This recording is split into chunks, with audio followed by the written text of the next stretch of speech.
Of economic policy till 1991। तो ये economic policies हम इसे दो पार्ट में पढ़ते हैं, टिल 1991 और टिल आफ्टर 1991। तो आफ्टर 1991 एलपीजी पॉलिसी कहलाती है। तो हम जो पढ़ेंगे वो टिल 1991 तक के 1991 तक जो हमारी इकोनॉमिक पॉलिसीज थी उसके फीचर्स पढ़ेंगे। तो फर्स्ट फीचर है heavy reliance on public sector.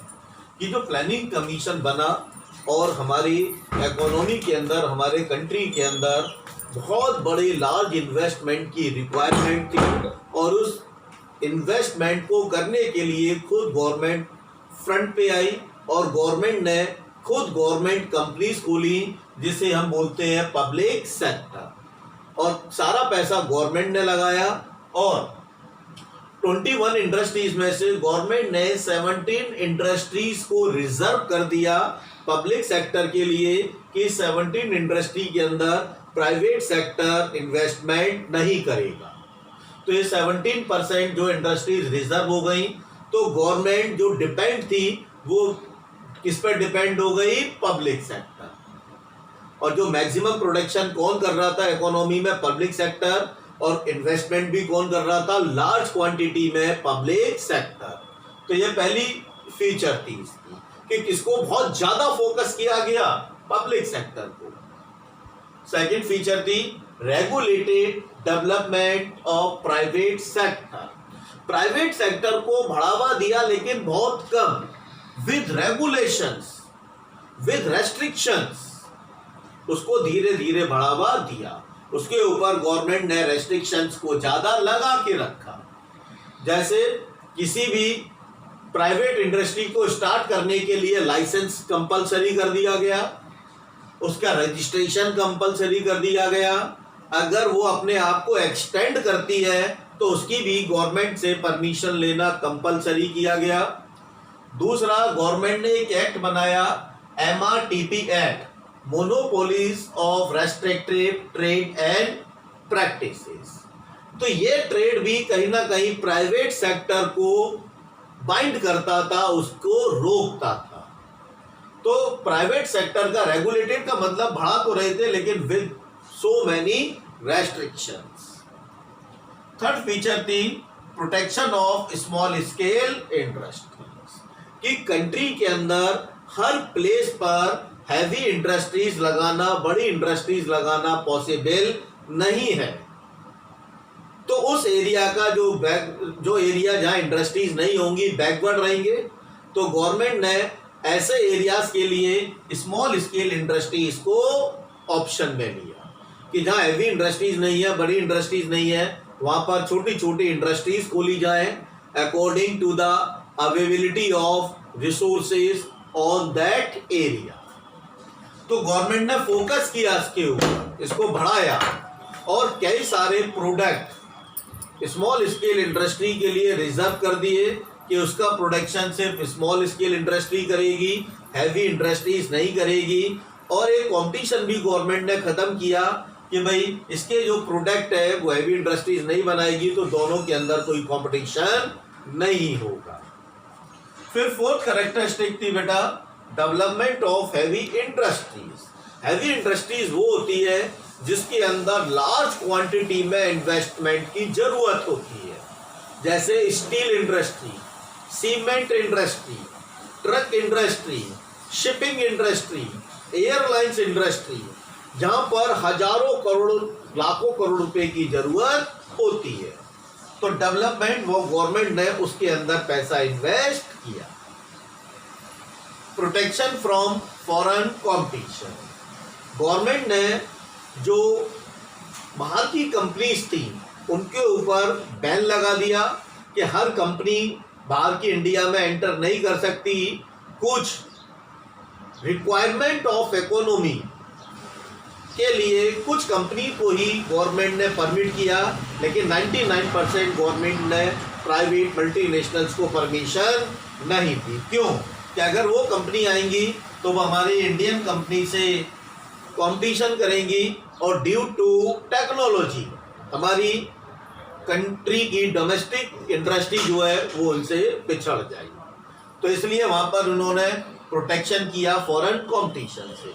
कुछ को राय जैसे मारुति ली हमने, फोर्ड कंपनी आई टू प्रोड्यूस ट्रैक्टर क्योंकि उसकी ज़रूरत थी, कुछ फर्टिलाइजर के लिए लिया लेकिन कुछ ज़रूरी, और जो इंपोर्ट थे उसके ऊपर हैवी ड्यूटीज लगा दी गई।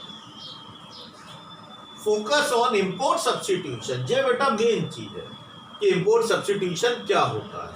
इंपोर्ट सब्स्टिट्यूशन होता है कि जिस चीज को हम इंपोर्ट कर रहे हैं उस चीज को अपने कंट्री के अंदर बनाना, ताकि फ्यूचर में हमें वो चीज इंपोर्ट करने की जरूरत ना पड़े।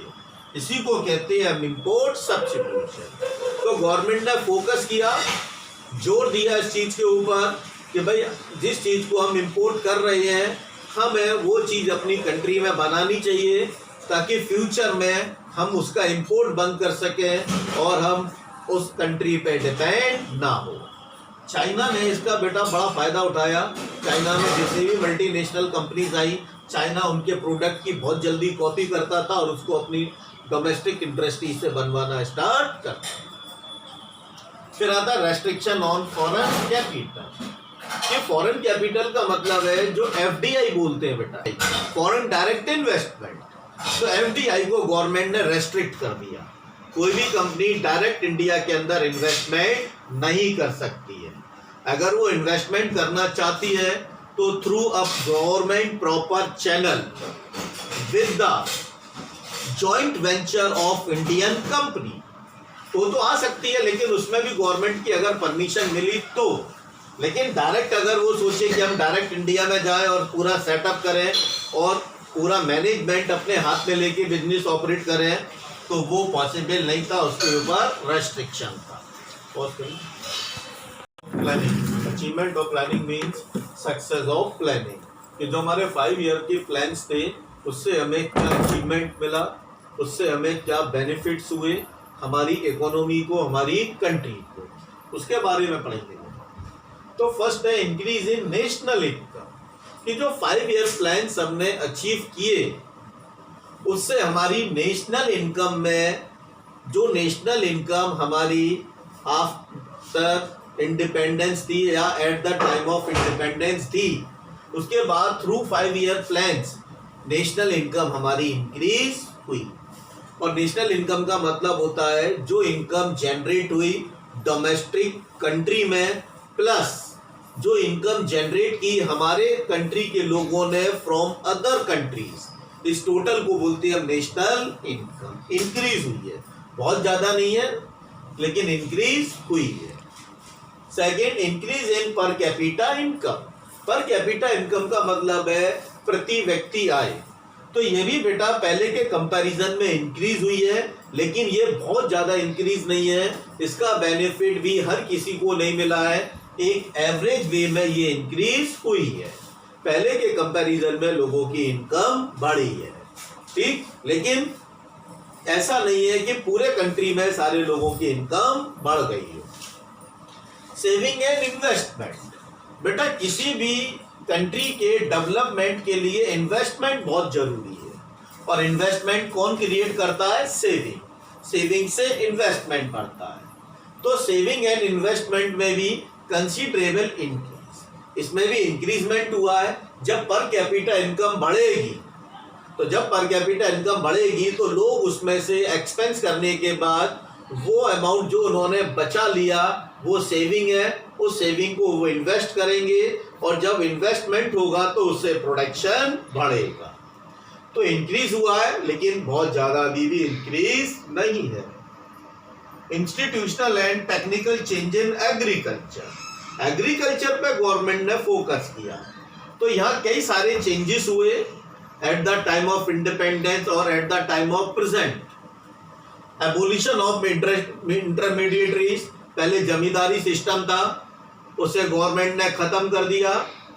HYV सीड्स, व्हीट और राइस के अंदर HYV सीड्स को यूज का प्रोडक्शन हुआ, इसे डेवलप किया गया लैब के अंदर specially for wheat and rice, और पहले सीड के कंपैरिजन में काफ़ी जो प्रोडक्शन है इस सीड्स के थ्रू बढ़ा। सेल्फ सफिशिएंसी, पहले हमें इंपोर्ट की ज़रूरत पड़ती थी, हम अपनी ज़रूरत का फूड ग्रेन्स नहीं प्रोड्यूस कर पाते, और आज हम सेल्फ सफिशिएंट हैं। आज हम इतना फूड ग्रेन्स प्रोड्यूस करते हैं कि अपनी रिक्वायरमेंट भी पूरी करने के बाद अदर कंट्रीज को भी हम एक्सपोर्ट करते हैं। ये अचीव हुआ। इंप्रूवमेंट इन टेक्नोलॉजी, पहले हमारा एग्रीकल्चर मैक्सिमम रेनफॉल पे डिपेंड था, कैनल्स पर डिपेंड था, लेकिन आज हमारे एग्रीकल्चर में ट्यूबवेल है, थ्रेसर्स हैं और कई सारी टेक्नोलॉजिकल इक्विपमेंट्स भी आज हम एग्रीकल्चर के अंदर यूज कर रहे हैं। तो बेटा एग्रीकल्चर में डेवलपमेंट हुआ है, लेकिन जितना होना चाहिए उससे कम है। इकोनॉमिक इंफ्रास्ट्रक्चर, इकोनॉमिक इंफ्रास्ट्रक्चर भी बढ़ा है। इकोनॉमिक इंफ्रास्ट्रक्चर वो इंफ्रास्ट्रक्चर होता है जो बिजनेस को स्मूथली रन करने में, उसके ग्रोथ एंड डेवलपमेंट करने में हेल्प करता है। लाइक बैंक्स है, वेयर हाउसेज है, इंश्योरेंस कंपनीज है, ठीक, ट्रांसपोर्ट कंपनी है, ये सभी इकोनॉमिक इंफ्रास्ट्रक्चर में आती है। और आज प्रेजेंट की गवर्नमेंट जो है वो इंफ्रास्ट्रक्चर को ही डेवलप करने पर मेन फोकस कर रही है, क्योंकि अगर ये इंफ्रास्ट्रक्चर डेवलप होगा तो इकोनॉमिक मतलब इससे बिजनेस बढ़ेगा और सोशल मतलब इससे सोसाइटी का लिविंग स्टैंडर्ड बढ़ेगा। तो सोशल